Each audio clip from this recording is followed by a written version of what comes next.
Friends, welcome to my YouTube channel Jhilmil educational tutorial. इस video में हम डिस्कस करने वाले हैं आई एंड मी थ्योरी। इस थ्योरी को जीएच मीड ने दिया था। ये थ्योरी जो है सोशलाइजेशन की जो थ्योरीज़ हैं उसके अंडर आती हैं और इसमें जो है हमने यूरी ब्रेनफ्रेंड की थ्योरी को भी डिस्कस किया है, द इकोलॉजिकल मॉडल, और जो लुकिंग ग्लास सेल्फ थ्योरी है उसको भी डिस्कस किया है। तो ये जो थ्योरी है हमारी 3rd नंबर की थ्योरी है सोशलाइजेशन में और बहुत ही इम्पॉर्टेंट थ्योरी है। तो इस वीडियो में हम डिस्कस करने वाले हैं कि आई एंड मी की थ्योरी में जीएच मीड ने क्या कहा है। तो सबसे पहले हम इनके ही बारे में देख लेते हैं जिन्होंने इस थ्योरी को दिया है, जीएच मीड मीन्स। अब सबसे पहले इनका फुल नेम देख लेते हैं कि जीएच मीड का पूरा नाम क्या है। इनका पूरा नाम जॉर्ज हर्बर्ट मीड है। इनको जॉर्ज एच मीड भी कहा जाता है। कई बार क्वेश्चंस में आपको दिख जाएगा जॉर्ज एच मीड या जीएच मीड या जॉर्ज हर्बर्ट मीड। तो कन्फ्यूज़न ना रखें, यहाँ पे कुछ भी इसमें से अगर दिखे तो समझ जाइए कि जॉर्ज हर्बर्ट मीड या जीएच मीड इनकी ही बात हो रही है जिन्होंने आई एंड मी की थ्योरी दी है और इन्हीं से रिलेटेड क्वेश्चंस आएंगे। नेक्स्ट है अब हमारा he is an American sociologist. तो जो जीएच मीड जो थे ये अमेरिकन सोशोलॉजिस्ट थे। नेक्स्ट है he is taken as one of the founding fathers of pragmatist theory. Means प्रयोजनवाद का जो सिद्धांत था उसके फाउंडिंग फादर्स में से एक माने जाते हैं ये जॉर्ज एच मीड। अब हम देख लेते हैं कि ये जो आई एंड मी की जो थ्योरी है इसका क्या कॉन्सेप्ट है। तो the I is the active aspect of the person whereas me is the socialised aspect of the person. Means I जो होता है वो एक्टिव एस्पेक्ट होता है किसी भी पर्सन का, किसी भी इंडिविजुअल का, लेकिन जो मी है वो सोशलाइज्ड एस्पेक्ट होता है। मीन्स वो जो है जब आप सोसाइटी के साथ इंटरेक्शन करेंगे, जब आपका समाज के साथ इंटरेक्शन होगा तो उससे क्या डेवलप होगा, मी डेवलप होगा। बट आई जो है वो खुद का आपका प्रेजेंट का एक्टिव एस्पेक्ट होता है किसी भी पर्सन का। इसको थोड़ा और ब्रीफ में जान लेते हैं, डिटेल में जान लेते हैं कि I and me and understanding of self है क्या। इसमें इन्होंने मीन्स क्या कहा है आई एंड मी के बारे में, जो कि समाज के साथ इंटरेक्शन करते हुए कैसे किसी भी इंडिविजुअल का डेवलपमेंट होता है। तो इसमें फर्स्ट पॉइंट है when we interact others in our society me is developed. Means जब हम समाज में किसी के भी साथ इंटरेक्ट करते हैं, हमारा इंटरेक्शन होता है सोसाइटी में किसी के भी साथ, तो वहाँ पे क्या है, मी डेवलप होता है। ठीक, me is not a biological aspect. इन्होंने ये भी कहा है कि जो मी है वो बायोलॉजिकल एस्पेक्ट नहीं है, क्योंकि जब आप समाज के साथ इंटरेक्शन करेंगे मी जो है तब डेवलप होगा। मी कब डेवलप होगा, जब आप समाज के साथ इंटरेक्ट करेंगे। तो जब समाज के साथ इंटरेक्ट करने के बाद जब मी डेवलप होगा तो मी जो है वो बायोलॉजिकल एस्पेक्ट ना होकर के बल्कि सोशल एस्पेक्ट बन जाएगा। Means social phase of a person बन जाएगा। मीन्स सामाजिक रूप से हम उसको देखेंगे मी को, ना कि बायोलॉजिकल रूप से देखेंगे। बायोलॉजिकल एस्पेक्ट नहीं होता है मी, सोशल एस्पेक्ट होता है। ठीक, और फिर आता है हमारा the me is the social aspect which focus on how a person internalise the attitude of others. Means me जो है एक सोशलाइज्ड एस्पेक्ट है किसी भी इंडिविजुअल का। मीन्स आपने सोसाइटी में जब दूसरों के साथ इंटरेक्ट किया, आपने बातचीत की, तो आपने दूसरों को आइडियाज़ को किस तरह से लिया, मीन्स आप दूसरे के एटीट्यूड को किस तरह से इंटरनाइज करेंगे, तब जो डेवलप होगा वो आपके अंदर मी डेवलप होगा, जो कि एक सोशल एस्पेक्ट है किसी भी इंडिविजुअल का। आपका खुद का एक सोशल एस्पेक्ट होगा, वो होगा me, according to GH Mead. अब हम देख लेते हैं कि आई क्या है। The I is the active aspect of person. I जो होता है वो किसी भी पर्सन का एक एक्टिव एस्पेक्ट होता है, ये हमेशा प्रेजेंट में बात करेगा। ठीक, और मी जो है वो पास्ट की बात करेगा। मीन्स आपका सोशलाइजेशन हो चुका है, सामाजिकरण हो चुका है, तो मी क्या है, पास्ट की बात करेगा। आई जो है वो प्रेजेंट की बात करेगा, एक्टिव एस्पेक्ट होता है इसलिए। नेक्स्ट है I refers to the ideas, understanding and attitudes which we present to others. Means I जो है वो अपने आइडियाज़ को, अंडरस्टैंडिंग को, एटीट्यूड को जब दूसरों के सामने प्रेजेंट करेगा तो वो पास्ट में तो प्रेजेंट नहीं करेगा, प्रेजेंट में ही मीन्स वर्तमान में ही प्रेजेंट करेगा। दूसरों के सामने रखेगा, एक्सप्रेस करेगा, तो वो क्या है, आई है। आई मीन्स आई जब क्या होता है कि आई अपने आइडियाज़, अंडरस्टैंडिंग और एटीट्यूड्स को दूसरों के सामने रखता है, तो वो क्या है, आपका एक्टिव एस्पेक्ट है। ठीक। लेकिन आप जब दूसरों के आइडियाज़ को किस तरह से इंटरनलाइज करते हैं, उस पर बेसिस होगा आपका मी, कि आपका कैसा डेवलपमेंट हुआ सामाजिकरण को लेकर के, तो मी डेवलप होगा आपका। इसको थोड़ा और ब्रीफ में जान लेते हैं और अच्छे से डिस्कस कर लेते हैं कि आई और मी क्या है, इसमें क्या डिफरेंस होता है। तो आई जो है, I is the active aspect of an individual, means I जो है एक एक्टिव एस्पेक्ट होता है किसी भी इंडिविजुअल का, किसी भी पर्सन का।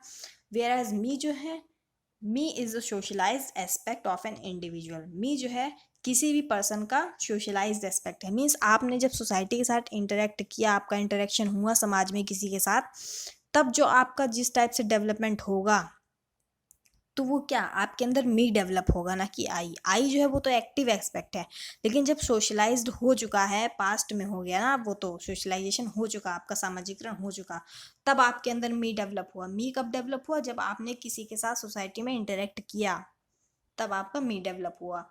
फिर नेक्स्ट है, I represents the individual's identity basis on the मी।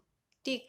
आई जो है आपके मी पर बेसिस करता है, मीन्स आई मी पर आधारित होता है। मी क्या होता है, सोशलाइज एस्पेक्ट है। आपने किसी के साथ सोसाइटी में इंटरेक्शन किया, तो आपका मी डेवलप हुआ। ठीक। अब आपकी मी क्या है, एक तरीके से जो आइडेंटिटी बन गई है, वो आपकी मी हुई, और उसी के बेसिस पे आपकी आई डेवलप होगी। ठीक। तो यहाँ पे क्या है, me represents the learn behaviour, attitude and attitudes of others and of society.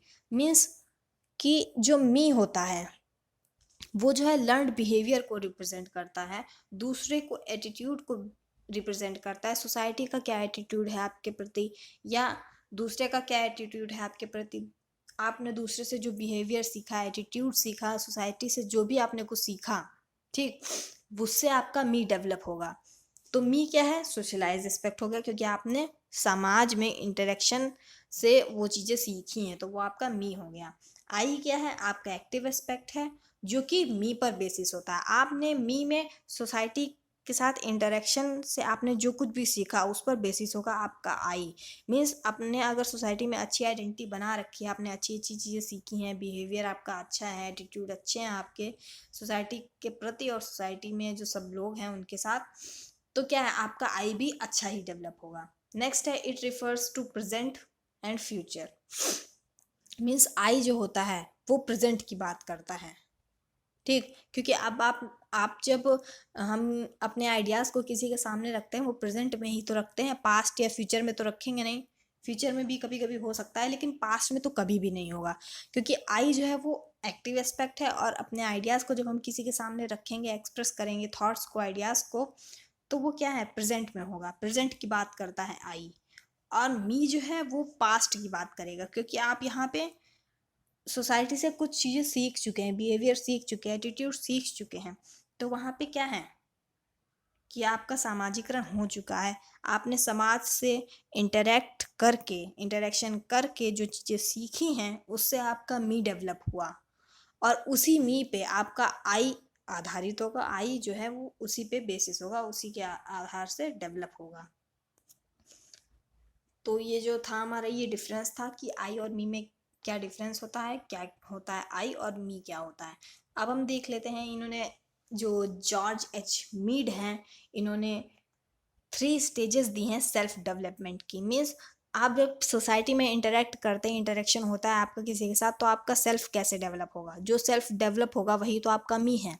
ठीक। और जो मी डेवलप हुआ, उसी से आपका आई डेवलप होगा, उसी पर बेसिस होगा कि आपकी अगर सोसाइटी में इंटरेक्शन है, लोगों के साथ अच्छा इंटरेक्शन है, ठीक, अच्छा बिहेवियर है लोगों के प्रति, आपके एटीट्यूड्स अच्छे हैं, मॉरल वैल्यूज़ अच्छी हैं, नॉर्म्स अच्छे हैं, तो क्या है, आपका जो आई है, मीन्स आई जो है वो भी अच्छा डेवलप होगा, क्योंकि वो एक्टिव एस्पेक्ट है, तो आप हमेशा वैसे ही रहेंगे।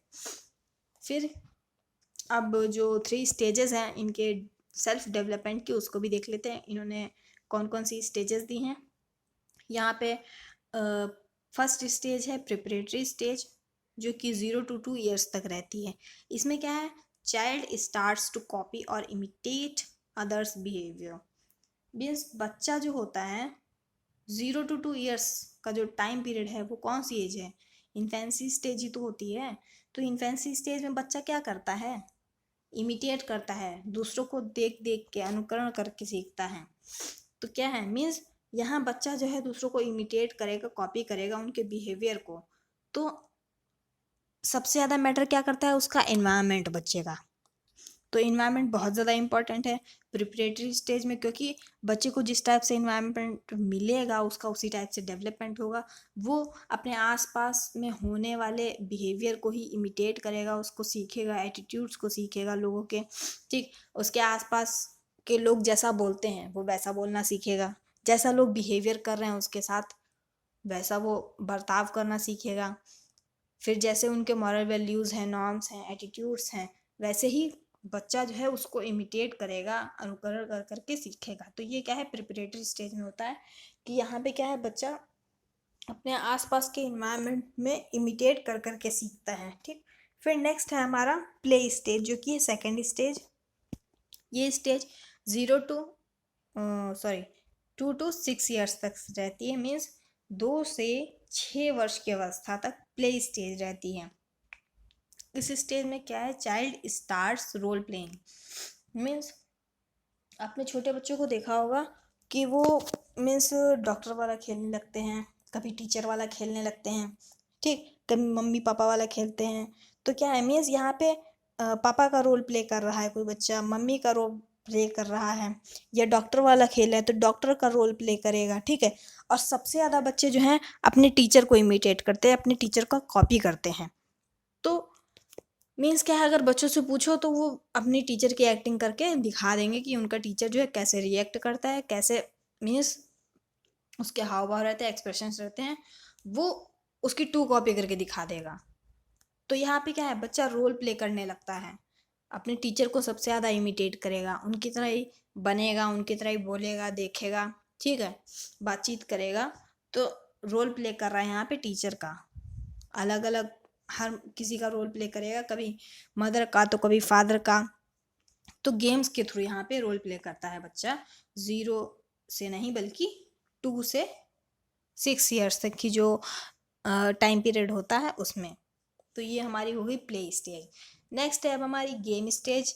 इसमें क्या होता है, 7 and above मीन्स 7 वर्ष की अवस्था से लेकर के और ऊपर जितनी भी होती है आगे चलती चली जाती है, मीन्स लाइफ लॉन्ग। तो इसमें क्या है, गेम स्टेज है। इसमें क्या होता है, child learn there role in relation of others. Means बच्चे जो हैं अब समझने लगते हैं कि उनका किसके साथ कैसा रिलेशन है। ठीक, अपने रोल को समझने लगते हैं कि उनके इनको उनको बच्चों को किसके साथ कैसा बिहेव करना है, ठीक, कैसा बर्ताव होना चाहिए उनका, कैसे रिलेशंस होने चाहिए। अगर वो स्टूडेंट है, एज अ स्टूडेंट अपने आप को प्रेजेंट कर रहा है तो उसका बिहेवियर कैसा होगा, अगर एज अ चाइल्ड अपने आप को प्रेजेंट कर रहा है तो उसका बिहेवियर कैसा होगा। ठीक है, हम जैसे स्टूडेंट होते हैं वैसे अपने फ्रेंड्स के साथ नहीं रहते, और जैसे हम अपने फ्रेंड्स के साथ रहते वैसे अपने टीचर्स के साथ नहीं रहते या अपनी फैमिली के साथ नहीं रहते। तो यहाँ पे क्या है, बच्चा अपने रोल को समझने लगता है कि उसको कहाँ पे कैसा रोल प्ले करना है और किसके साथ कैसा रिलेशन है उसका, उसी के हिसाब से वो बिहेव करना सीखेगा। तो ये हमारी हो गई गेम स्टेज, जो कि गेम्स में भी अगर देखा जाए तो बच्चे जैसे खेल रहे हैं कोई गेम, ठीक, मान लीजिए क्रिकेट ही खेल रहे हैं, तो उसमें क्या है, अलग अलग अपना जो है रोल प्ले करेंगे। कोई बॉलर बना है तो कोई फील्डिंग कर रहा है, कोई बैटिंग कर रहा है, अगर कोई एम्पायर बनना है तो एम्पायर का रोल प्ले कर रहा है वो। तो यहाँ पे क्या है, गेम स्टेज में बच्चे अपने रोल को समझ जाते हैं कि उन्हें कहाँ पे कैसा रोल प्ले करना है। अब हमारा आता है फॉर्म्स ऑफ सिंबॉलिक इंटरेक्शन। मिस GH मीड ने 3 फॉर्म्स दी हैं सिंबॉलिक इंटरेक्शन की। मीन्स जो सांकेतिक इंटरेक्शन होता है आपका सोसाइटी में या कहीं भी होता है तो वो किन किन टाइप से होता है, वो 3 टाइप्स दिए हैं उन्होंने, 3 फॉर्म्स दिए हैं, वो कौन कौन सी हैं उसको भी देखते हैं। फर्स्ट है हमारी लैंग्वेज, फिर है हमारी play, and next is which one is last, game. तो लैंग्वेज में क्या है, लैंग्वेज सिंबॉलिक है, ये हम लोग जानते हैं क्योंकि हम सिंबल्स के थ्रू भी लैंग्वेज को सीखते हैं। ठीक है, प्ले गेम क्या है कि मीन्स प्ले जो है उसके थ्रू भी हम सीखते हैं। लैंग्वेज, आपने कुछ लिखा देख लिया, सिंबल देख लिए, तो आप समझ गए कि भाई ये चीज़ अगर ये सिंबल बना है तो इसका क्या मीनिंग है। ठीक है, आप समझ गए, सिंबॉलिक लैंग्वेज हो गई, यहाँ पे सिंबॉलिक इंटरेक्शन हो रहा है आपका। प्ले गेम्स क्या है, प्ले में भी आप देखते होंगे सिंबल्स के थ्रू, अगर आपको कुछ सिंबल्स दिए जाते हैं तो आप समझ जाते हैं कि आपका नेक्स्ट चांस क्या है। तो वहाँ पे क्या है, प्ले जो है, गेम है, तो ये सब क्या है, सिंबॉलिक इंटरेक्शन में आ जाते हैं कि मीन्स कैसे बच्चा जो है वो समाज के साथ इंटरेक्ट करेगा, कैसे सिंबल्स के थ्रू इंटरेक्ट करेगा, कैसी उसकी लैंग्वेज होगी, कैसा वो प्ले करेगा अपना रोल, कैसा गेम स्टेज में वो रोल प्ले करेगा। तो ये 3 फॉर्म्स इन्होंने दी हैं सिंबॉलिक इंटरेक्शन की, जो कि हमारी लैंग्वेज, प्ले एंड गेम। तो ये 3 फॉर्म है हमारी सिंबॉलिक इंटरेक्शन की। इस वीडियो में हमने डिस्कस की जीएच मीड की बहुत ही इंपॉर्टेंट थ्योरी है, आई एंड मी की थ्योरी, जो कि सीटेट और टेट एग्जाम से पूछी जाती है और बहुत ही इंपॉर्टेंट क्वेश्चंस इससे बन के आते हैं। और आई होप आपको ये वीडियो समझ आई होगी। अगर आपके अभी भी कुछ डाउट्स रह गए हों तो आप कमेंट सेक्शन में पूछ सकते हैं। और अगर आपको ये वीडियो अच्छी लगी हो तो इस वीडियो को लाइक करना ना भूलें, साथ ही साथ बेल आइकन को भी प्रेस कर लीजिए ताकि आगे आने वाली वीडियोस का नोटिफिकेशन आपको मिलता रहे। और अगर आपने अभी तक मेरे चैनल को सब्सक्राइब नहीं किया है तो जल्दी से इसे सब्सक्राइब कर लीजिए। And thanks for watching.